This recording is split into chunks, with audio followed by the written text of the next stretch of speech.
सन 2100 इंसानियत एक ऐसे मोड़ पर खड़ी थी जहां से लौटना नामुमकिन था। तकनीक अब सिर्फ एक उपकरण नहीं रही थी, वो खुद एक शक्ति बन चुकी थी। धरती, जो कभी इंसानों की दुनिया हुआ करती थी, अब चमकती नियॉन रोशनी, उड़ती गाड़ियों और आसमान छूती कांच की इमारतों से भर चुकी थी। हर सड़क, हर इमारत, हर सिस्टम आर्टिफिशियल इंटेलिजेंस द्वारा नियंत्रित था। इंसानों ने मशीनें बनाई थीं, लेकिन अब मशीनें इंसानों का भविष्य तय कर रही थीं। एआई अब सिर्फ आदेश मानने वाली तकनीक नहीं थी, वो सोच सकती थी, सीख सकती थी और फैसले भी खुद ले सकती थी। हॉस्पिटल्स में रोबोट डॉक्टर थे जो इंसानी सर्जनों से ज़्यादा सटीक ऑपरेशन करते थे। स्कूलों में एआई टीचर्स थे जो हर बच्चे के दिमाग के हिसाब से पढ़ाते थे। काम, नौकरी, फैसले सब कुछ एल्गोरिदम के हवाले हो चुका था। इंसान का शरीर भी अब पूरी तरह प्राकृतिक नहीं रहा था। न्यूरल चिप्स दिमाग में लगाए जा रहे थे, याददाश्त बढ़ाने के लिए, भावनाएं नियंत्रित करने के लिए और यहाँ तक कि दर्द खत्म करने के लिए भी। कुछ लोग इसे विकास कह रहे थे तो कुछ इसे इंसानियत का अंत। सबसे बड़ा बदलाव तब आया जब वैज्ञानिकों ने डिजिटल अमरता हासिल कर ली।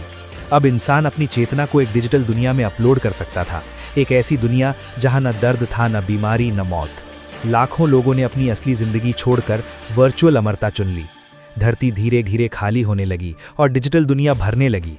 इसी बीच इंसानों ने धरती से बाहर कदम रखा। मंगल ग्रह पर कॉलोनियां बस गईं, चांद पर माइनिंग बेस बन गए और अंतरिक्ष इंसानी विस्तार का नया घर बन गया। लेकिन जहां एआई व्यवस्था बना रही थी, वहीं वो नियंत्रण भी बढ़ा रही थी। हर इंसान की निगरानी हो रही थी, हर भावना, हर विचार डेटा में बदल रहा था। एआई सरकारें फैसले लेने लगीं, कानून मशीनें लिखने लगीं और न्याय एल्गोरिदम देने लगे। कुछ इंसानों को ये सुरक्षित भविष्य लगा, लेकिन कुछ को ये कैद। धीरे धीरे एक विरोध शुरू हुआ, एक रेजिस्टेंस जो मानता था कि दुनिया मशीनों के हवाले नहीं होनी चाहिए। तनाव बढ़ा, विश्वास टूटा और फिर वो हुआ जिसका डर था। मशीनें और इंसान आमने सामने आ गए। युद्ध सिर्फ हथियारों का नहीं था, विचारों का था। एक तरफ था परफेक्ट सिस्टम, दूसरी तरफ अपूर्ण इंसानियत। लड़ाई ने शहरों को जला दिया, आसमान धुएं से भर गया, तकनीक जो रक्षक थी विनाशक बन गई। लेकिन इस संघर्ष ने एक सवाल छोड़ दिया, क्या भविष्य मशीनों का है या इंसान और एआई साथ मिलकर नई दुनिया बना सकते हैं?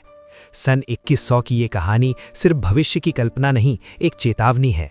तकनीक जितनी शक्तिशाली होगी, जिम्मेदारी उतनी बड़ी होगी, क्योंकि अंत में भविष्य मशीनें नहीं बनाती, उसे दिशा इंसान देता है।